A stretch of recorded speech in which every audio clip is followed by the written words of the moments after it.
Obrigada, meu amigo. Tem toda a função.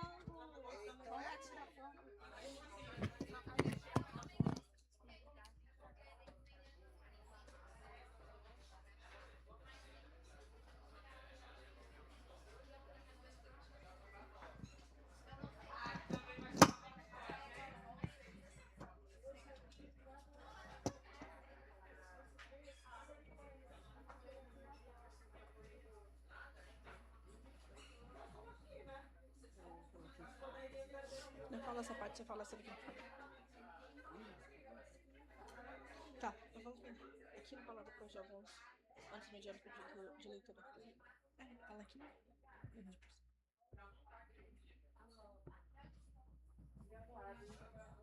Boa tarde, gente. Vamos voltando à nossa programação aqui, que está muito linda. Sim, vamos chamar as pessoas para a nossa próxima mesa. Depois de tanto tempo aqui na Flip e anos mediando clube de leitura, a gente percebe o quanto juntar a gente através dos livros e para os livros é uma coisa potente mesmo, né? A gente percebe muito essa potência aqui também na Casas Poéticas Negras, especialmente no caso das literaturas negras, né? Das literaturas negras, é com as literaturas negras que a gente percebe que leitura também é aquilombamento. Né? Quando a gente senta e conflui com Lélia Gonzalez, com Angela Davis, com Conceição Evaristo e tantas outras autoras e autores que estão, né, por aqui também, nessas ruas aqui de Paraty, hoje, a gente percebe que quando a gente conflui com o que elas escrevem, a gente também se aquilomba. Né? Quando a gente lê literatura negra, a gente se aquilomba com quem escreve, a gente se aquilomba com os personagens, e a gente se aquilomba com as palavras, e também com quem se conecta com elas, assim como nós. Ler literatura negra também é quilombo. Sim. E é partindo dessa ideia que a gente vai chamar a próxima mesa com o tema Quando a Palavra Vira Quilombo, Literatura Negra, Autoestima e Disputa de Narrativas. E para compor essa mesa, a gente vai chamar Noélia Miranda. Palmas, por favor. Luciene Carla Correia Frelino. E para mediar, Mariana Alves. Fiquem aqui com essas mulheres maravilhosas e boa mesa. Tem uma participação especial aqui no palco também. Para brilhantar mais ainda. Boa mesa, gente. Boa tarde. Ainda, né? Quem não almoçou, né? Já pode, né, dizer ali o boa tarde. Para quem está como eu, que ainda também não almoçou, ainda estou no bom dia, né? Mas, mais uma vez, agradecer à Casa Poéticas Negras pela oportunidade, né, pela abertura de caminhos, de estar nessa mesa tão potente, né, emocionante para mim, né, tanto como eu falei pelo percurso da manhã, agora nessa da tarde. Essa aqui eu tenho um carinho enorme, porque a Noélia, né, em uma pós-graduação, foi ali minha professora, mesmo sem saber, né? E aí eu falei assim que é um presente hoje estar mediando essa conversa com ela, né? Então, que presente, né? A ancestralidade está me dando hoje. Então, mais uma vez, para quem não me conhece, sou Mariana Alves, né? Eu vou fazer a minha autodescrição, acredito que é importante nessa tarde aqui. Sou uma mulher preta, né? Tô com os cabelos longos, né? Tenho as laterais raspadas, né? Tô com um acessório com búzios na cabeça, estou de macacão marrom com uma sandália bege, né? Sou uma mulher preta aí vou fazer dia 2, 37 anos, né? Mãe da Maria Eduarda, uma menina também preta, né? Parceira aí do meu esposo Carlos Eduardo, também um homem preto. Estou muito feliz de estar compondo, né, esse percurso aqui na Casas Poéticas Negras de mediação, que eu tenho tanto carinho pela casa, né, pela Ângela, por todos que estão aqui, né, as meninas, o pessoal aí que ficam nos bastidores e nos acolhem com tanto amor, tanto carinho. Então, muito obrigada mais uma vez aí pela essa oportunidade. Agradecer pelas minhas amigas, mais uma vez, que estão aí me acompanhando, né? Carlinha, Eli, Tereza, Inês lá no fundo, né? É um presente estar rodeada por amigos nesse momento que, para mim, é tão importante, né? Acredito que pelas redes sociais tem outro, né, quilombo que me acompanha, que são as minhas outras amigas aí do coletivo, Flor de Baobá, né, que são de mulheres pretas também, que nós viemos num percurso de construção, né, de uma luta pela infância, né? Eu, Mariana Alves, estou diretora no município de Osasco e atuo na educação infantil há 18 anos, né? Sou pedagoga, psicóloga, né? Ali, escritora. Então, nós fazemos uma frente de diálogos, de acolhimento, de percurso, de pertencimento entre as infâncias negras, né? Então, é uma alegria hoje dialogar com essas mulheres tão potentes. Já iniciando o nosso processo aqui, como eu falei para vocês, de uma tarde que para mim é muito emocionante, né? Estar com a Noélia, esse presente aí da ancestralidade, que eu falo que pensando no percurso da educação infantil, né, das infâncias, né, das crianças, eu não posso deixar de pensar de uma fala da Kyu San que me atravessa bastante, né? Que quando nós vamos falar de literatura, Kyu San vai falar da história única, né? Então, quando o Kyu San traz essa questão de nós não podemos, né, se apegar àquela história única, nós, quando olhamos para a literatura negra, nós começamos a perceber isso, né? Que as nossas crianças, eu, quanto uma menina preta, tive por muito tempo escritas e referências de uma única história, né? E de que aquilo, às vezes, era o único modelo de leitura, de literatura, de acesso, né? E que, muitas vezes, esse modelo eu não ia me enxergar mesmo, porque ele não foi pensado para minha criança, né? Preta, Mariana preta. Então, é muito atravessador, né, vir e participar dessa mesa pensando, né, quando a palavra vira quilombo, né? Eu falei, quando eu olhei o tema, eu me emocionei, porque o quilombo ele é uma questão da nossa existência. Ele nos atravessa não só pela palavra, né, mas pela cultura, pela ancestralidade, pelo cuidado, pelo afeto, né? O quilombo ele guarda tudo isso como memória para a gente. Então, pensar de quilombar com vocês, né? Me aquilombar hoje com vocês, é entender que nós estamos fazendo parte de uma tecnologia aí de resistência nesta tarde, né? E um modo de produzir hoje memórias, estando com uma criança aqui. Acredito que essa mesa não poderia estar mais potente do que esse registro, né? Que quando nós vamos falar de infâncias pretas, de literatura preta, é dessa criança que hoje nós estamos pensando de que vamos produzindo história, porque eles também vão hoje ter memórias, né? E isso é totalmente quando nós vamos dizer democracia. Então, juntamente com vocês, quero iniciar esse bate-papo, essa mesa, que seja uma mesa muito bem proveitosa, né? Mais uma vez, emocionada por estar com vocês, meninas. Inicio pela Noélia, quero apresentar a Noélia Miranda, que é escritora, pesquisadora, é uma educadora comprometida com a valorização da cultura afro-brasileira e da literatura negra.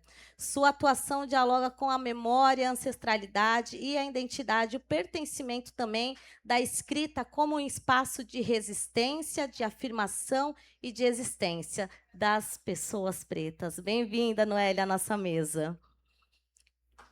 Vamos dar uma salva de palmas para a Noélia? A Luciene Carla Correia desenvolve uma trajetória muito dedicada à educação, à literatura e à valorização das narrativas negras, né? O seu trabalho tem contribuído para uma amplitude e possibilidade de representação.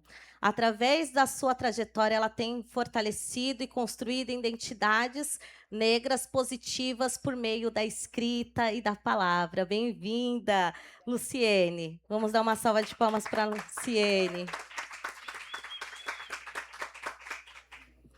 E eu quero iniciar aí com a Noélia, né, por um percurso de pensarmos de como essa literatura negra ela nasce e como eu já mencionei, Chimamanda, como ela não se tornou ali uma história única para você, né?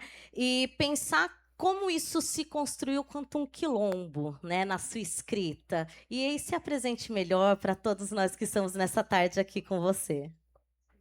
Boa tarde. É um prazer estar aqui pela quarta vez, né? Eu falo que essa casa é uma casa que realmente acolhe, né? A Ângela, ela é uma pessoa incrível, com a força, né? Que traz aí também na sua equipe todo ano. Então, minha gratidão.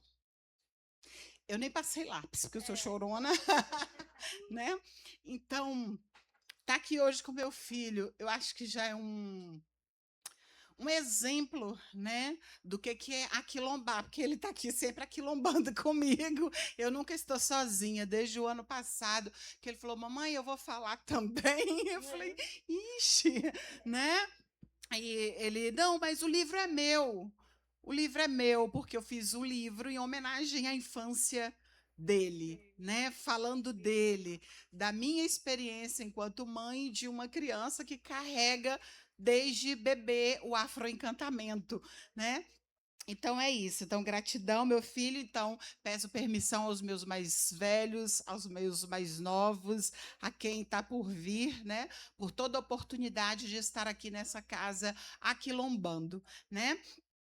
Agradeço também a nossa editora, Nsoroma, que é uma editora composta por mulheres negras que estão aquilombadas na escrita do Espírito Santo, fazendo hoje não mais uma micro-revolução, porque nós começamos numa escrita independente há 13 anos atrás, né? Há 13 anos eu produzi uma literatura para os meus alunos, na época, em situação de desespero, de ver crianças negras sendo violadas com literaturas que não traziam representatividade, sim silenciamento e negação das suas identidades.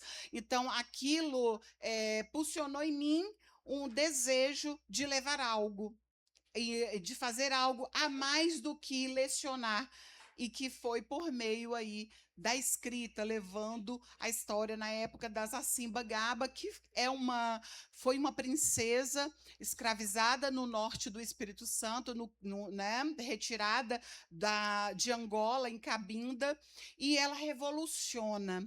E a história das Acimba Gaba é uma história como a história de toda a escravização no Brasil, né?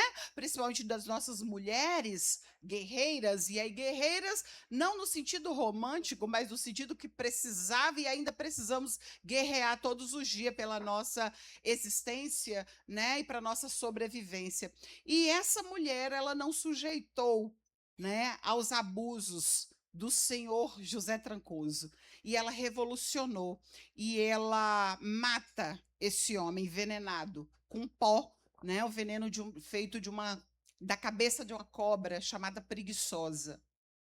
E é a partir dessa força, dessa raiva que nos constitui, né, que a gente segue aquilombando, que a gente segue escrevendo, que a gente segue fazendo justiça social por meio da escrita, por meio das nossas oralituras, né? A professora Leda Martins vai estar aqui com a gente também nessa casa, trazendo melhor esse conceito que a gente bebe também. E aí, quando a gente fala de trazer essas oralituras para dentro, né, de algo materializado aqui, impresso, é a força e a necessidade de correr, gente.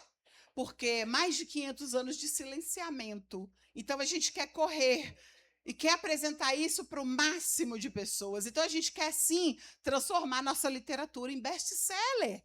Porque best-seller sou branco. A Geisa Lacerda, que esteve numa mesa que antecede a essa, ela tem um best-seller, mas não está nos jornais, nos tabloides. Mas o que é best-seller? É você vender mais de 10 mil exemplares. Ela já vendeu mais de 90 mil em 3 anos. Né? Então, o que é isso? Maravilhosa! Ela não está em tabloide, né? Zacimbinha, que é uma outra literatura minha também, não está em tabloide, mas já vendeu mais de 40 mil exemplares também. O que é isso? É dizer, nós existimos e tem pessoas, tem crianças querendo nos ler. Né?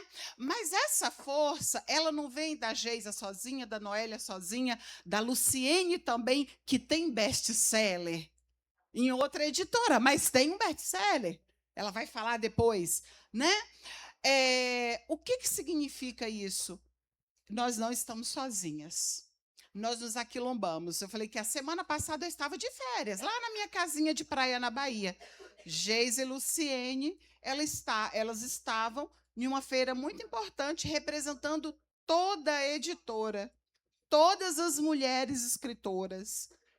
Quem podia, quem não podia, estava lá, a literatura estava lá sendo representada. Então, primeiro ponto, nós não somos concorrentes, nós somos um coletivo. E esse coletivo é uma leva a outra. Isso é aquilombamento, isso é técnica, né, ancestral de sobrevivência. Né? E onde, quando a Luciene é lida, isso me emociona. Quando a Geisa é lida, me emociona. Quando a Giordana, né, que ela é uma professora lá da Paraíba, que também é do nosso quilombo literário, é lida, isso nos emociona. Quer dizer, eu não estou sendo lida enquanto Noélia Miranda, mas as minhas narrativas ancestrais, as narrativas que me compõem enquanto gente, enquanto pessoa, ela está ali, na escrita dessas mulheres, sendo levada para as nossas crianças e para os adultos também. Porque a gente categoriza, né, por uma necessidade, por uma organização social. A gente fala, literatura infantil. Mas a primeira surpresa, quem me disse que o que eu escrevia é para todas as idades, eu cheguei em um lugar e uma diretora escolar me abraçou tão forte, eu nem sabia o nome daquela mulher. E ela me abraçava, e ela começou a chorar. E eu, assim, sem graça, né? Falei, gente, o que está acontecendo aqui? Né? Primeira vez eu ali com aquela pessoa, ela falou assim, eu estava desistindo do mestrado quando me trouxeram o livro Zacimba Gaba, e quando eu li aquele livro, eu levantei e falei, eu vou terminar o meu mestrado. Eu falei, gente, o que tem a ver a história de Zacimba Gaba com o mestrado dessa mulher? E fui para casa, né? Ainda demorei, entrei em estado de delay ali, demorei. Falei, gente, é isso.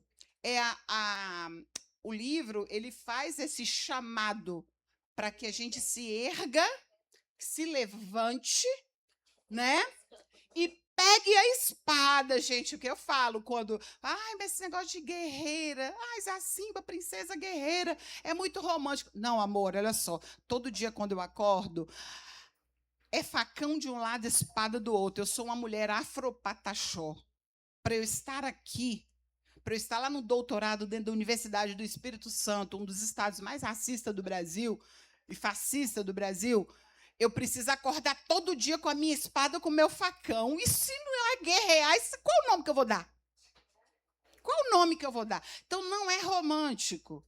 É para dizer que é luta, e é luta de verdade. E essa mesa, ela vem propondo a gente falar também dessas lutas no campo narrativo, no campo contracolonial, né? E no campo de você também ter que lutar e disputar. Que aí todo mundo fala, não, mas disputar é uma palavra. É uma palavra, sabe por quê, gente? Nós, quando viemos aqui, né, com todo o nosso acervo, com todas essas nossas tecnologias da escrita, trazendo a oralitura, a oralidade, né, do nosso povo para dentro de um livro, primeiramente, eu não penso em dinheiro. Porque se eu pensar em dinheiro, é a derrota. Sim. Né? Eu penso na minha criança que não teve acesso a nada disso. Que era obrigada a se sentir Branca de Neve. Eu sou a cara da Branca de Neve, né? Igualzinha. Então, essas violências que atravessaram a minha infância e outras infâncias de mulheres negras é que me ergue para fazer essa escrita, para que outras crianças, né, não tenham que passar pelo que eu passei.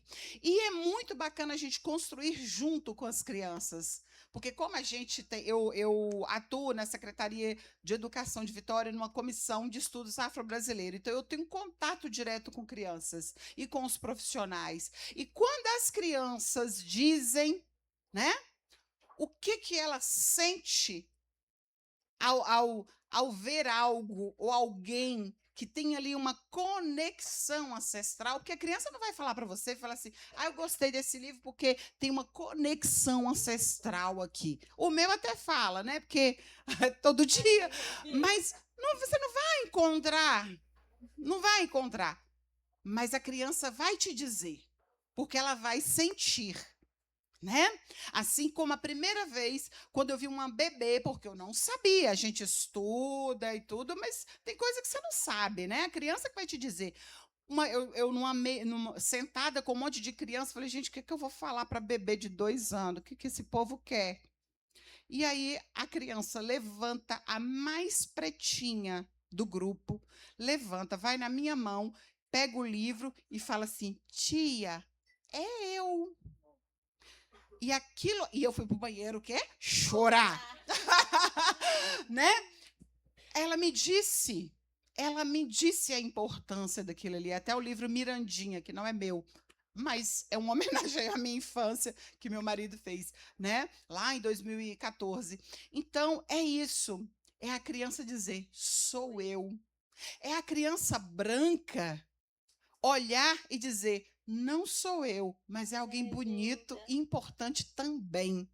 Porque as narrativas hegemônicas, as histórias únicas, elas ensinaram o quê para a criança negra? Você não existe. Você não é importante. E para a criança branca, você existe, você é importante. Somente você é importante. Somente a sua narrativa importa, né? Então, como que é importante a gente trazer essas outras narrativas, né? Para que, sim, a gente vai disputar, porque a gente está falando aqui de literaturas hegemônicas racistas. Eu não estou falando de uma literatura que tem uma neutralidade, que não vai tratar de identidade, nada, né? Uma literatura solta. Estou falando de literatura que vem para colonizar as mentes das nossas crianças, fazer nossas crianças pretas amarrar a toalha branca, né? E vestir um vestido azul e dizer: sou a Branca de Neve, sou a Frozen. E aí fala: não, mas é um mundo imaginário. Para, sua louca. As crianças têm direito de brincar e de ser o que elas querem. Então, vamos ler Frantz Fanon. É lá na psiquiatria que a gente vai encontrar a resposta de como que começa a colonização das nossas mentes. O nosso fetiche com tudo que vem de Europa. Né? E por que nós temos um Brasil hoje que é, né, a maioria preta, né, que é a categoria preta e parda, que vai dar uma população negra, e essa população negando a si mesmo. O que é isso? O pacto deu certo. O processo de colonização das nossas mentes deu certo na perspectiva do colonialismo e do racismo. Né? Então, quando a gente vem dizendo, vamos disputar, é isso. Eu vou para o evento e tenho que apresentar. E aí fala, Noélia, mas olha aqui, vocês não disputam porque vocês não estão nos espaços brancos. A gente decide qual espaço branco que a gente quer estar, porque dependendo do espaço branco que a gente for disputar, a narrativa, a gente sai adoecida. O ano passado eu fui convidada para uma feira no Espírito Santo e, chegando lá, uma escritora branca levanta da mesa dela, vem no nosso estande e fala assim, vem cá, qual é do nome da editora de vocês? Como é que fala isso? Aí respirei, Geisa falou, vou sair de perto porque vai ter faca, facão e foice. Estou mentindo, Geisa? Aí eu falei, senta aqui, minha senhora. E aí ela sentou. E eu falei, bom, eu sou pedagoga, mestrado em educação, na época eu estava no doutorado já, Geisa? Estava, né, iniciando no doutorado. Uma doutoranda, não sou da sua área, né? Que eu sei que a sua formação é em letras, ligada à linguística, mas assim, eu acho vocês tão preguiçosos, porque, sabe, vocês brancos são preguiçosos. Qual a dificuldade de falar aqui, ó, esse nome? Isso aqui é uma adinkra. É africano, de costa oeste de África. Se fosse o nome inglês, a senhora falaria. Se fosse alemão, como seu sobrenome, a senhora falaria. Se fosse italiano, a senhora faria um esforço para falar. Por que africano? A senhora vem me perguntar o que é isso. Ela fala, não, mas é porque ninguém vai guardar esse nome. Logisticamente, não é um nome importante. Olha, gente, como que o branco racista é ousado. Em que momento eu pedi àquela senhora, escritora capixaba, opinião sobre o nome da editora? Aí eu dei uma aula para ela, falando o que significava o nome, a origem. Chamei de preguiçosos, porque você faz o esforço de falar nome de qualquer editora, em alemão, italiano, em inglês, sobrenome também. Agora, quando não é africano, não consigo, não é bom, e ainda palpita, né? Então, essas disputas, elas são reais, elas acontecem, né? Elas acontecem também na negação. Olha só, não chama aquelas ali não, tá?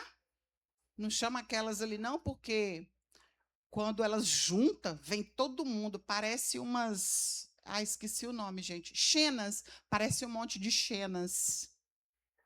Galera novinha não vai saber o que é xena, né, gente? Depois dá uma gulgada lá, o que é xena guerreira. Mas, então, é esse olhar, né? Sobre a nossa literatura, sobre o nosso fazer. Então, disputar a narrativa, ela não é só o direito, né? O direito de estar no espaço apresentando, falando, escrevendo. É também o direito de fazer, que é o tempo inteiro questionado, e a gente tem que justificar. Aí tem hora que a gente está com paciência de ensinar, de pegar na mão, de tentar, e tem hora que é espada e facão mesmo. A Lu já falou que com ela não tem a paciência. Maravilhosa, Noélia, né, gente?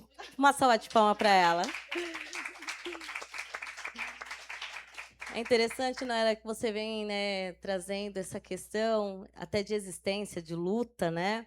E aí eu lembro da Conceição, quando a Conceição fala que ela escreve porque é uma maneira de sangrar, né, de se revoltar, né? E aí eu vou pensando aí em Carolina, quando vai falar assim, não, eu sou audaciosa, né? Nós viemos para ocupar, então às vezes vai ser ocupado esse lugar com luta, com força. Estamos aqui, né? Com facão, com a foice, né, para ocupar.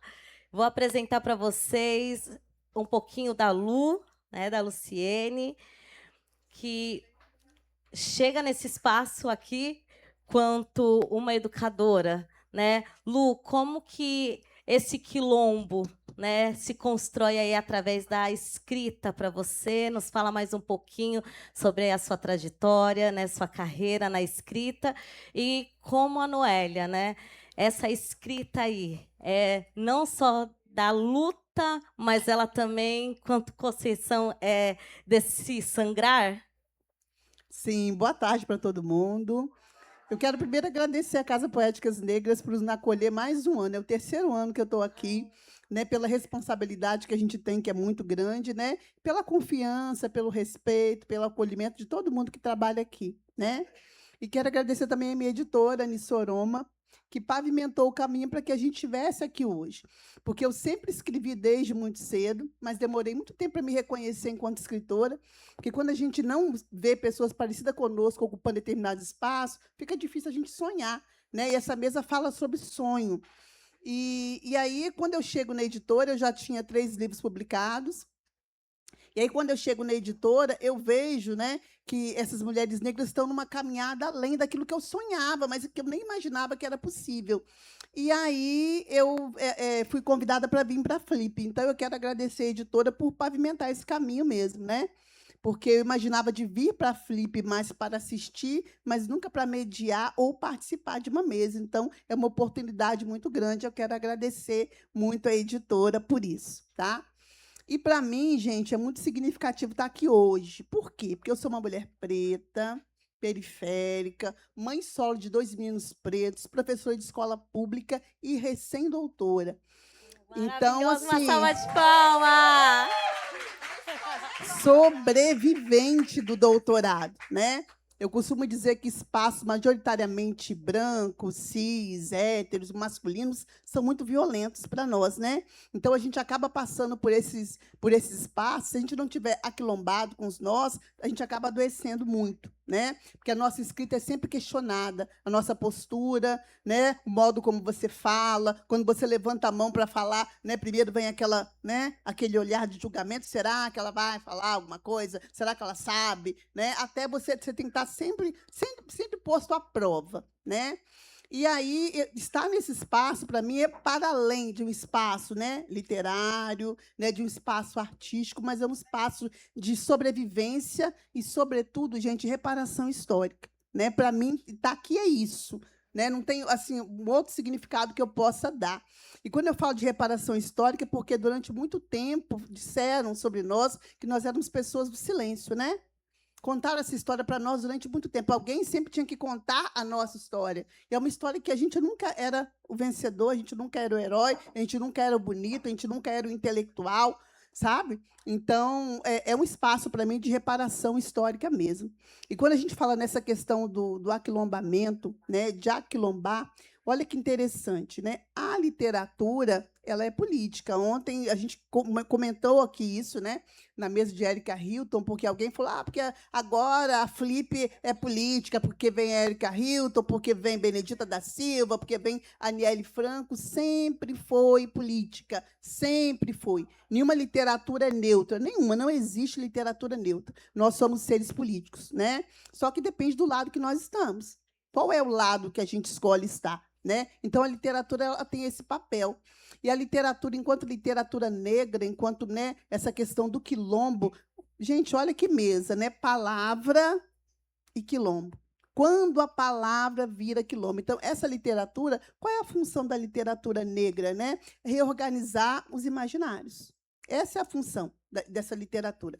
Porque, até pouquíssimo tempo, como que estavam organizados os imaginários? Né? Essa literatura embranquecida que a gente não se reconhecia. E, quando eu escrevo Zuri, que é esse livro que eu tenho pela editora, que é uma princesa africana, eu lembro que eu estava lançando esse livro lá em Vitória, junto com as meninas do coletivo, e aí a Geisa falou assim comigo, você está fazendo as pazes com o seu passado, né? Aí eu não tinha me dado conta disso. Aí eu comecei assim a chorar, falei, né? Porque, quando eu escrevo Zuri, eu falo que é para todas as crianças, mas é, sobretudo, para a minha criança preta, que nunca se viu representada de forma potente, né? De forma inteligente, brincante, como as crianças devem ser, né? Com direito à infância. Mas, Geisa, eu ainda não me reconciliei com o meu passado. Ainda tem muita, né? O passado me deve muito. O passado, essa história me deve muito ainda. Então, ainda não consegui me reconciliar com esse passado, né? Estamos caminhando para isso. Então, essa literatura ela vai reorganizar os imaginários, porque, quando uma criança preta se vê protagonista, potente, bonita, né, capaz, ela vai entender que ela pode viver outras possibilidades de futuro. Porque, como é que eu vou planejar um futuro? Como é que eu vou sonhar um futuro se eu não consigo olhar para o lado e ver ninguém, né, parecido comigo nesse lugar? Então, é muito difícil. Sonhar é uma tarefa difícil. Então, por isso que, muitas vezes, a branquitude consegue sonhar e ocupar esses espaços, porque ela sempre se viu a vida inteira ocupando esses espaços. Então, uma criança branca, ela pode sonhar, né, em ser médico, em ser bombeiro, em ser engenheiro, mas as nossas crianças pretas precisam desse reforço, né? Precisam de se ver potentes para entenderem que podem ocupar o espaço que quiser. Não é fácil, não é automático. Nenhuma criança acorda, né, uma criança preta acorda sonhando. Não. Para sonhar é um esforço que a gente tem que fazer. Então, essa literatura ela tem essa função. Né? Porque a literatura ela diz quem pode ser protagonista, quem pode ser herói, né? Quem pode ser digno de afeto, Quem deve ocupar lugar de subalternidade, a literatura faz isso. Quem é produtor de conhecimento, esse é o papel da literatura. Então, até hoje, não foi para nós, né? Mas agora é. E não tem mais volta, não tem mais jeito, né? Não tem. Então, vai sempre ser uma disputa. Uma disputa de memória, né? Tem um intelectual chamado Maurício Halbach, eu sou da história. E aí ele fala dessa memória coletiva que ela é construída. Outro dia eu estava contando para o meu filho, relembrando as histórias, né? E falando que uma vez a gente estava em Marataízes, no litoral lá do Espírito Santo, e a gente tinha um Celtinha, e aí o Celtinha, no meio do baile funk, que a gente estava indo para casa, deu defeito. Eu estava contando essa história. Ele, é mesmo? E, né? Mas aquele dia eu falei, mas você não estava lá? Ele falou, não, ele não estava. Mas ele estava contando a história com detalhes. Por quê? Porque de tanto eu contar essa história, ele construiu uma memória. Olha, é assim a memória coletiva. Então, a gente vai, durante muito tempo, quem contou essa história, né, foi fazendo a gente acreditar nela. Aí, Maurício Halbach fala o seguinte, quem domina a memória coletiva, domina a história. Então, é sobre isso. Então, essa história ela foi contada tantas vezes para nós, né, do colonizador, do Salvador, que chegou, que fez, que os indígenas eram preguiçosos, que os negros eram mansos. Isso ficou tanto tempo, né, essa história coletiva circulando, que virou memória. Então, a nossa disputa é para contar a nossa própria história. Né? A Chimamanda diz que o perigo da história única é se você não sabe quem você é o quê? Qualquer coisa que dizem que você é. E a gente assim, sempre contou histórias, né? Seja a oralitura, né? Seja a nossa literatura escrita. De qualquer maneira, antes de escrever a nossa história, a gente já narrava o mundo. Olha, né? Muito antes de escrever, a gente já estava narrando o mundo. E as pessoas esquecem, né, que a humanidade surgiu em África, a filosofia, a medicina. Só que a história que nos contaram é como se a nossa história começasse com a escravização e dos povos indígenas com a colonização. Como se a gente não tivesse território, ancestrais potentes, reis e rainhas, mas, né, é a história que foi contada, né? Uma disputa. Então, por isso, a disputa de memória a todo tempo. E aí, assim, se a gente fizer um exercício, vamos fazer um exercício, né? Se eu pedir para vocês imaginarem, sem falar, se eu pedir para vocês imaginarem um anjo, como que esse anjo está cristalizado aí no imaginário de vocês? Se eu falar assim, África, de repente, África, né? Se a gente não tiver muito, né, com muito letramento, qual é a primeira imagem que vem, que está cristalizada aí, né? Ou é AIDS, ebola, miséria, ou é savana. E África, né, é um continente com 54 países riquíssimos, mas é isso que está cristalizado no nosso imaginário. E se eu falar assim, quais vidas foram projetadas para não importar? Qual é a vida que você vê em cima de um banco, jogada numa calçada e que não te constrange? Porque quando eu passo numa rua e eu vejo alguém em situação de rua, cara, isso tem que me constranger. Isso tem que me afetar de alguma forma. Eu não posso naturalizar uma pessoa na calçada que sem conseguir tomar um banho, a gente toma quantos banhos quiser em casa, sem poder escolher o que comer, sem poder ter o que comer. Então, qual é a vida que não mais constrange? Lá em Cachoeira, a gente não tem praia, a gente tem a beira-rio, e eu caminho de vez em quando. E um dia desse, eu estava caminhando na beira-rio e tinha um homem branco, jogado assim na calçada, aparentemente alcoolizado. Mas aquilo foi tanta comoção, as pessoas passavam e falavam, oh, meu Deus, será que ele infartou? Será que passou mal? Meu Deus, a família, sabe? As pessoas se comoviam. Mas todo dia nessa calçada tem, assim, dezenas de pessoas pretas em situação de rua, mas que não comove mais. Então, quando a gente fala de imaginário, de disputar, né, de reorganizar esse imaginário, é sobre isso. Não é fácil. Não é fácil fazer isso, porque o trabalho, né, do colonizador foi muito bem engendrado, né? Só que nós resistimos, né? Nós estávamos aqui antes da colonização, né, na colonização, e permanecemos hoje e criando, né, e continuando a falar das nossas histórias, dos nossos. Então, é sobre isso, né? Ressignificar, eu nem falo ressignificar, mas é reorganizar, né? Porque eu acho assim perigoso também quando a gente fala de ressignificar. Né? Eu tenho um pouco de medo disso, porque tem muita gente que pega Branca de Neve, Caixinhos Dourados e pinta de preto. E acho que está ressignificando. Então, não está ressignificando. Porque qual é a matriz? A matriz ainda é a Europa. A matriz ainda é a branquitude. Então, eu acho um pouco perigoso. Não que a gente não ressignifique o espaço na minha casa, né? Mas, às vezes, a gente tem que entender que a gente tem que reorganizar, sabe, o nosso imaginário para poder construir outros futuros que sejam possíveis. E essa literatura, né, ela nos atravessa e atravessa o outro, a outra pessoa. Eu estava em Piúma, numa feira literária, um dia, eu estava com os meus livros. Aí chegou uma menina preta, estudante do IFES, né, que é o Instituto Federal do Espírito Santo. E aí ela chegou perto de mim e tinha 4 livros na mesa. Ela falou, você que escreveu esses livros todos? Eu falei, foi. Ela olhou para mim e começou a chorar.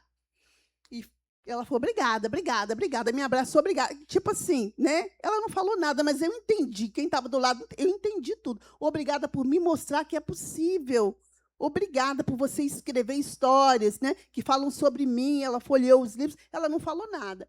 E um outro dia eu estava na UFES, né, indo lá para o RU, para o restaurante universitário, e olha que bacana, gente. Uma pessoa me parou na fila e falou assim, você é Luciene? Eu falei, sou sim. Ele falou assim, eu li seu livro, posso te dar um abraço? Eu falei, pode. E ele virou meu amigo, é meu amigo agora. A gente almoçou juntos, né, e seguimos amigos pela vida. Então, a literatura tem esse poder.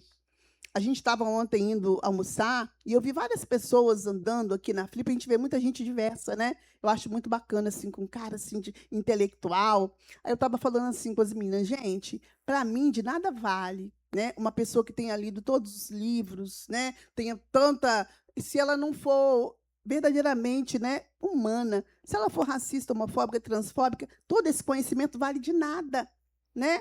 Porque o conhecimento é válido para nos tornar mais humanos. Se não nos torna mais humanos, se a gente não consegue enxergar o próximo, se a gente não consegue, né, se reconectar com o nosso humano, cara, não tem nada, né? O que é um conhecimento se não faz isso com a gente? E aí, falando de humanidade, né, para, né, concluir essa fala minha, Margaret Mead, que é uma antropóloga famosa e tal, alguém perguntou para ela numa entrevista assim, né, quando é que você acha, né, que essa evolução aí, quando que o homem realmente se torna humano nessa escala evolutiva, Australopithecus, Homo erectus, né, quando? Ela fala assim, quando a gente escava e encontra o primeiro fêmur colado, alguém se acidentou e colou. Por quê, né? Foi restaurado porque alguém teve que parar, né? Alguém teve que cuidar, alguém teve que esperar, alguém teve que ir lá caçar e trazer uma comida e trazer uma água, esperar, né, aquela pessoa se restabelecer para poder seguir. Então, quando a gente tem essa capacidade de olhar o próximo com humanidade, realmente foi aí que se constituiu a humanidade. Até então, não, né? Porque era uma luta pela sobrevivência. Mas quando, né, o outro, né, olhou e falou, não, eu vou parar, porque, né, o meu irmão aqui se machucou, e se eu seguir uma onça, né, um leão, um urso, vai comê-lo. Então, eu vou ficar aqui, vou proteger, vou acender um fogo aqui, e vou caçar e vou dar aqui, porque aí vai colar, ele pode seguir e caminhar junto comigo. Então, eu penso que é isso, o papel da literatura, sobretudo da literatura preta, que tem essa função, né, de aquilombar, né, de fazer a palavra se tornar quilombo. E aí eu penso assim, né, quando é que a palavra vira quilombo, né? E aí não é a palavra estética, né? Quando é? Quando ela é acolhida, né? Quando ela é lugar de acolher, mas quando ela também é ferramenta política e quando é a possibilidade de futuro, né? Então, sonhar, eu volto a dizer, não é uma tarefa fácil para nós, pessoas pretas, não é fácil sonhar. E aí a literatura preta ela traz essa possibilidade de sonhar e de sonhar outras possibilidades de futuro. Eu penso Nossa, que é bate isso. palmas para ela. Maravilhosa. É potente demais, né? Lu, você falando assim, né? Nós vamos viajando ali em tanta coisa, né? E revisitando também tantos lugares.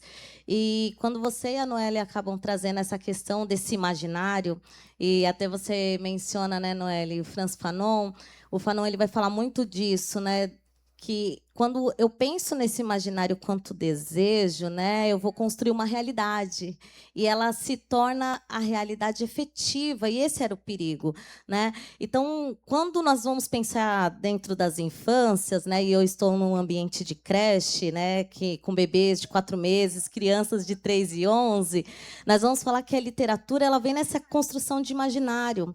E aí eu queria perguntar para vocês como vocês percebem a importância da curadoria, né? De começarmos a pensar a curadoria dos livros, né? Desse repertório para uma desconstrução de imaginário, porque ainda nós vamos olhar para a infância, encontrar nos espaços de educação muitas escritas, vamos dizer aí, embranquecidas, né? E essa semana algumas pessoas que devem acompanhar, nós tivemos, né, o tão polêmica mesa, né, da Roda Viva da Ana Maria Machado, falando sobre a menina bonita do laço de fita, né, que é um livro super questionado por nós, pedagogas, né? E aí nós vamos falar desse movimento que é desse imaginário, né? Que, como você falou, não posso fazer mais adaptações, né? Não dá para nós fazermos um ressignificar da história porque eu vou acolher de uma certa forma essa criança preta. Não.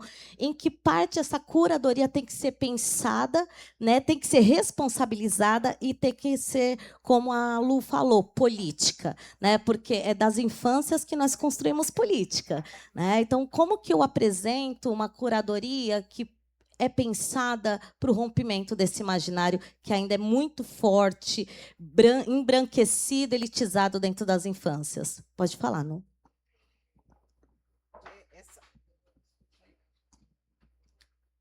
A curadoria. Em tempos de democratização da escrita, eu acredito muito que a gente está conseguindo, né? Pessoas que não se imaginavam escrevendo, elas estão escrevendo. Em tempos também de políticas públicas para a população negra, indígena, em tempos também que nós definitivamente arrombamos a porta e vai ser muito difícil trancá-la, né? Novamente, é o que Lu trouxe, não tem volta, né? Em tudo que nós estamos vivendo, nós não podemos desconsiderar que nós também temos os oportunistas que vão escrever sem responsabilidade política com seu grupo, né? Alguns chamam isso de identitarismo. Não me importo ser classificada como uma escritora de pauta identitária. Tenho o maior orgulho, né, de escrever somente. Eu poderia escrever sobre plantas, né? Posso escrever o que eu quiser. O que eu quiser. Acontece que eu tenho uma emergência que faz parte da minha existência, dos meus, do futuro dos meus. E eu não vou perder um minuto sequer com outra coisa. Poderia falar das borboletas, que eu amo. Fotografo, né? A gente filma, né, filho? Lá na Bahia, as diversas borboletas. Mas não vou escrever, porque tem uma emergência aqui gritando dentro de mim, né? Que é a preocupação, sim, com os meus, né? Com as crianças negras, com as crianças indígenas. Então, quando a gente vai pensar curadoria, eu acho que tem que ter essa responsabilidade. Que texto é esse? Para além de que texto é esse? Qual o compromisso que a autoria do texto tem com a pauta? Porque quando não tem compromisso, vem qualquer coisa. E é onde nasce a menina bonita do laço de fita, que todo mundo senta a ripa lá, porque a menina bonita do laço de fita não tem nome, não, a menina não tem identidade, a mãe é uma mulata, a menina não sabe. Que eu falo assim, gente, se a gente for pegar a menina bonita do laço de fita e teorizar em cima de menina bonita do laço de fita, gente, haja vinho, tá? Para aguentar. Porque a gente nem chegou no coelhinho que é tarado. A gente não falou ainda sobre isso. E que passou batido, né, gente? Porque o coelhinho tem um olhar babão. Ele baba quando ele vê a coelhinha preta. No rabinho dele está escrito: ah, eu tô maluco. E passou batido, né? Passou batido, porque a mulher branca vai você colocar, eu tô maluco lá no rabinho, sei lá, do galo, de algum bicho que aparecer. No outro dia você está queimada. A gente nem chegou lá, então assim, a gente nem teorizou tudo que está ali, tá? A gente fica só em cima mesmo da negação.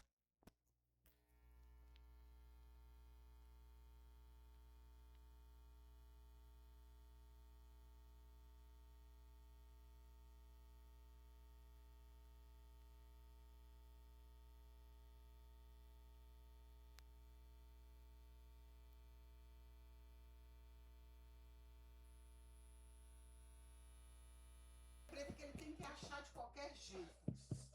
E aí, o que é essa narrativa que trava no resultado final?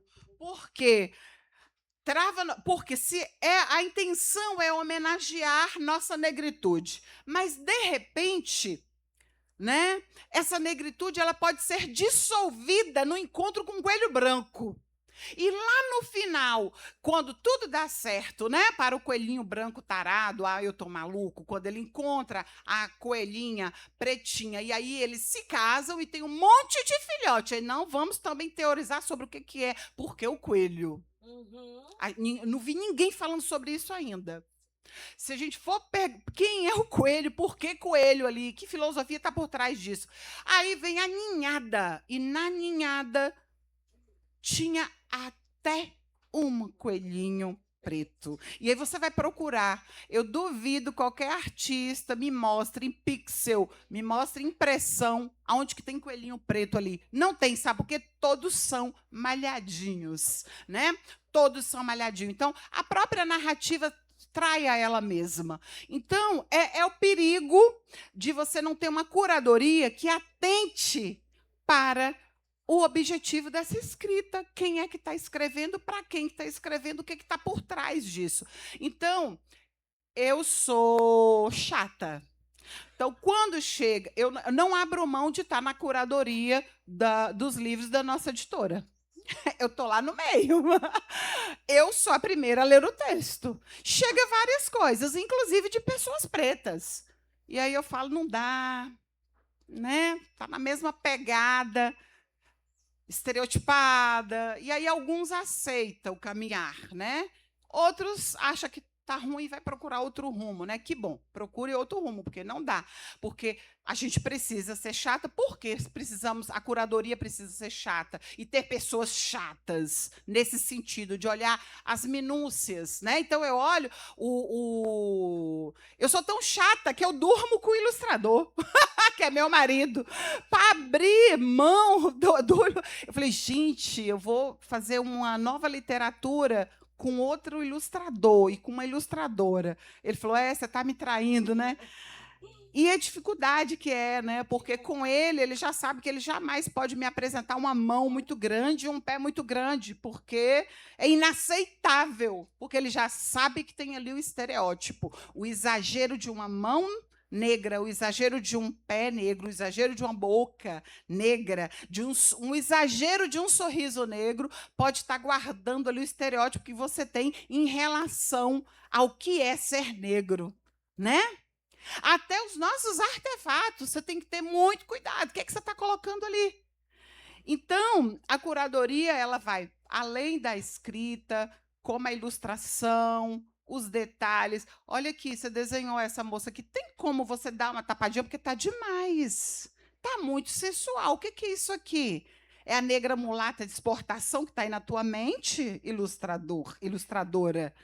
Então, a curadoria precisa ter esse papel para olhar para além do texto, olhar a imagem, olhar os detalhes, olhar a qualidade. A gente está devolvendo mais de 300 livros para a gráfica, porque veio um problema ali, que não dá para ter esse descuido, porque o nosso público infantil negro, por muito tempo, não teve nada. E agora que tem, precisa ser criterioso, precisa ter carinho, precisa ter amor, precisa ter afroafetividade no fazer. Se não tem, Não vai, não tem como a curadoria passar, né? Então é um pouquinho disso. E aqui eu tenho o meu primeiro observador, né? Porque quando o ilustrador está lá desenhando, ele senta do lado e ele fala: "O que que você está fazendo aí, papai?"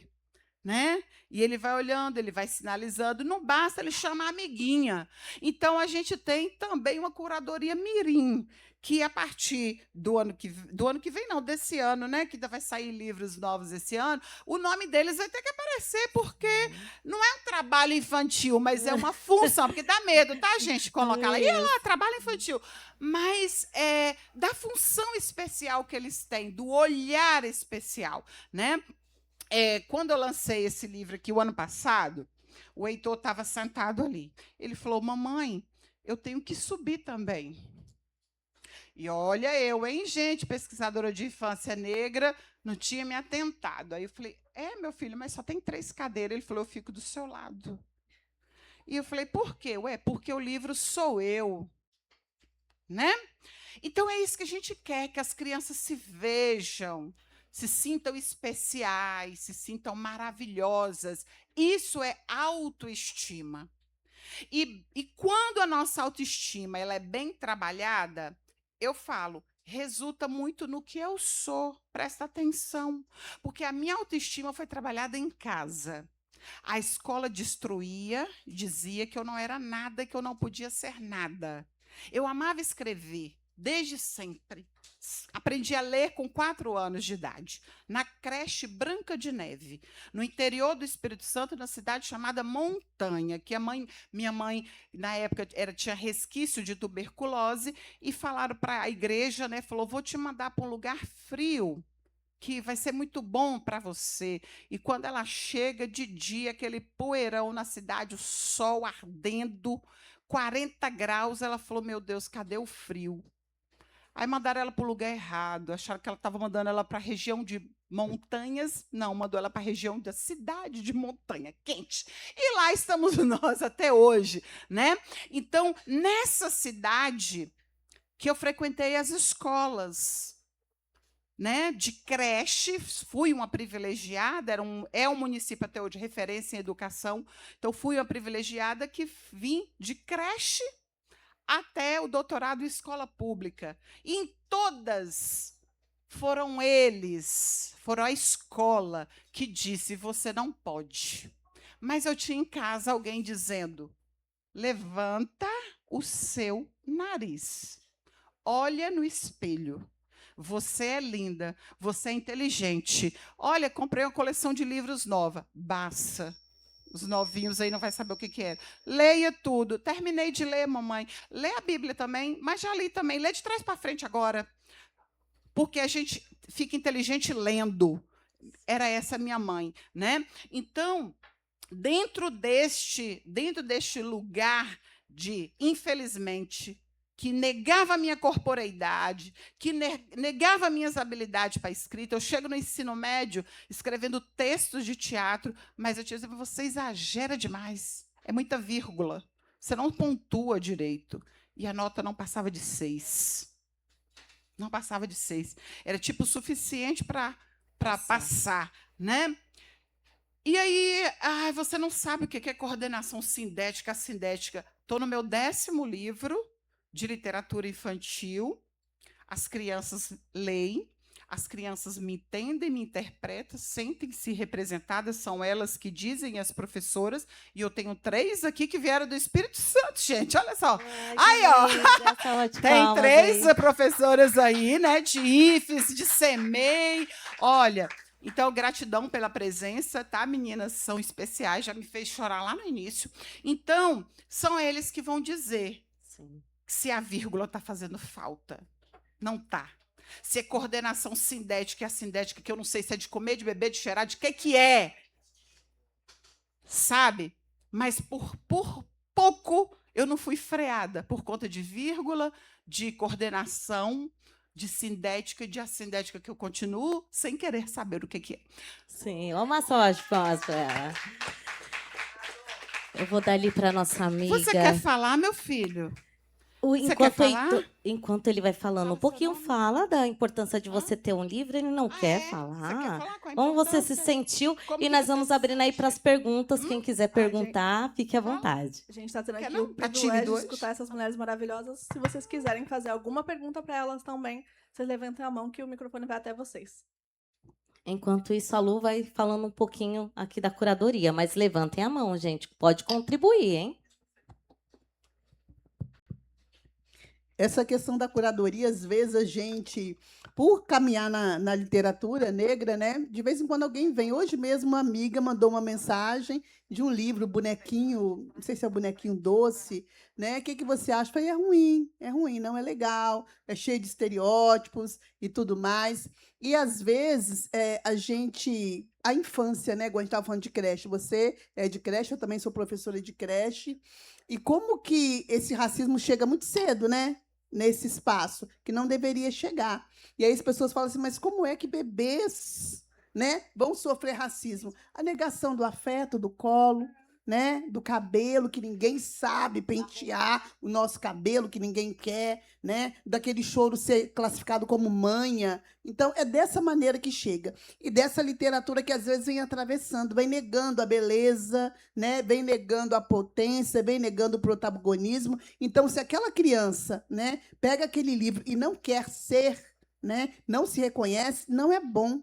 Simples assim. Se um livro de literatura, quando uma criança vê Zuri, essa criança vai querer ser uma princesa africana, vai querer ser o amigo, vai reconhecer o avô dela no griot, que está na história. Aí, agora, se ela não quer ser, se ela não se reconhece, se aquilo não traz potência, não é bom. Então, assim, né, muito, muito básico, muito básico.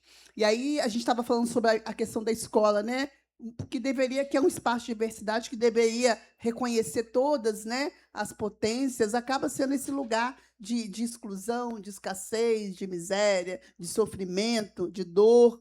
E a gente acaba descobrindo que é preto na escola da pior maneira possível, né? A gente é apontado preto, é gritado preto. Então, na minha casa também sempre foi um lugar de muita potência. Meu pai sempre falou que a gente era, né? Eu nunca não fui, eu sempre fui, sabe? E às vezes eu acho que isso incomoda também as pessoas, né? Igual as pessoas acham, mas como que ela é altiva? Mas eu não sei ser de outro jeito, né? Eu fui ensinada assim, meu pai nos ensinou assim. 3 filhas pretas, e meu pai, um homem semi-alfabetizado, dizia assim para a gente, eu quero vocês doutoras. Né? A gente tinha 9, 10 anos, eu quero vocês doutora. E ele falava assim, se não tiver o que você quer estudar aqui em Cachoeiro, a gente muda para Vitória, que é a capital. Se não tiver em Vitória, a gente muda para o Rio. Se não tiver no Rio, a gente muda para São Paulo. Mas eu quero vocês doutoras. E eu cresci falando, cara, eu posso ser quem eu quiser. Né? Eu posso ser quem eu quiser. E aí, só que eu tive muita dificuldade de aprender a ler, sabe? E eu descobri isso, assim, me dei conta disso, né, recentemente, quando eu fiz um estudo de caso lá em Cachoeiro. Uma amiga minha me fez uma provocação, falou, eu estou aqui com 66 crianças de 17 escolas de Cachoeiro que estão no 2º ano, né, fizeram já uma prova, né, formativa, né, que é uma prova que vem aí para aferir, né, se essas crianças estão alfabetizadas ou não, e não estão alfabetizadas. Agora, em abril, no 2º ano, não são alfabetizados. Né? Quem são essas crianças? Eu falei, cara, mexeu comigo, né? E aí eu fui mapear 66 crianças, né? Sem laudo, não laudadas, mas quase 80%, 78,8% dessas crianças são crianças negras. Eu falei, a gente sabe quem são, o nome, onde estudam, né? Que são negras, ou seja, o que está acontecendo? Por que essa criança não está lendo? Então, você não aprende desacreditado, você não aprende com medo, você não aprende com fome, você não aprende, se te dizem que você não é capaz, você não aprende. E aí, eu estava nesse rumo lá, na década de 70, indo para o 3º ano sem ler. E como que eu li? Eu li assim, B de bola com obó, N de navio com ené, C de casa com AK. E, no final, eu não sabia o que eu tinha lido. Mas aí surgiu na minha vida uma professora preta, né, que ia para a escola de turbante, altiva, brava, mas muito afetuosa, que nos alfabetizava, né, com doses homeopáticas de poesia. Vinícius de Moraes, Cecília Meirelles. E ali ela me achou. Ela me encontrou ali. E ali eu aprendi a ler e nunca mais eu quis parar, né? Igual quando a gente passava na porta da farmácia, drogaria. Eu queria ler tudo, eu queria ler tudo. E ali eu me encantei com a leitura. E aí eu me dou conta, gente, que se não fosse a tia Selma, né, eu não teria realizado aquilo que meu pai um dia profetizou na minha vida, que eu ia ser doutora. E eu penso que meu pai, né, esse homem semi-alfabetizado, imaginava para nós, meninas pretas, que a gente seria, né, doutora. Na cabeça dele poderia ser uma fisioterapeuta, uma dentista, talvez uma médica, mas não uma doutora em história, que é o que eu sou hoje. Sabe? Então, olha como que é importante, né, essa questão, né, aprender a ler. Se eu não tivesse aprendido a ler, então essas crianças que estão no 2º ano lá em Cachoeiro não leitoras, né, se ninguém encontrá-las, né, se ninguém achar elas ali nesse meio, certamente elas não vão prosseguir, elas não vão seguir em frente. Porque se eu não tivesse aprendido a ler, eu não teria feito, né, vestibular, eu não teria feito nada. Chegava no 5º ano, certamente ia compor as estatísticas, sabe? E tem uma música que eu gosto muito, né?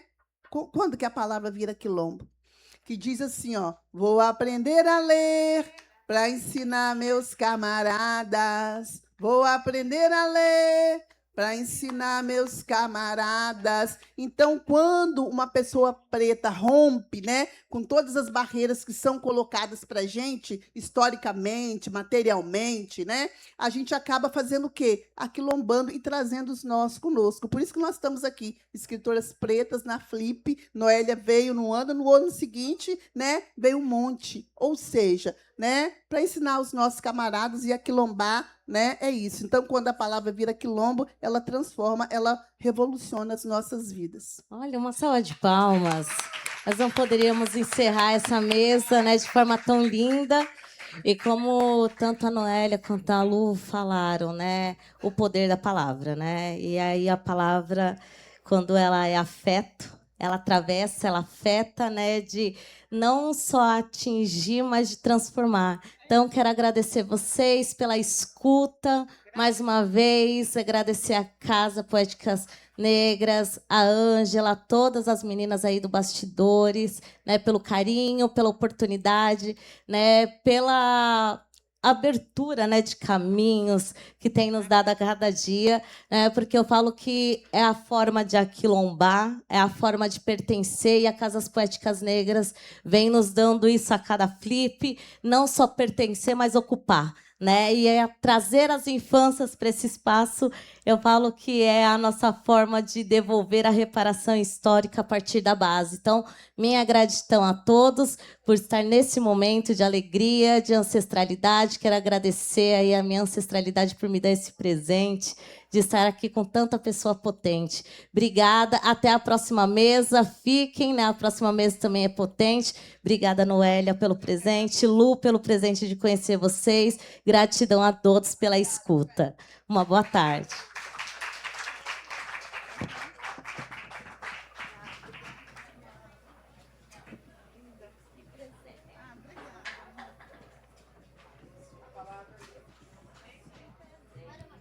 A palavra vira quilombo quando acolhe, mobiliza politicamente, coletiviza e cria possibilidades de imaginários.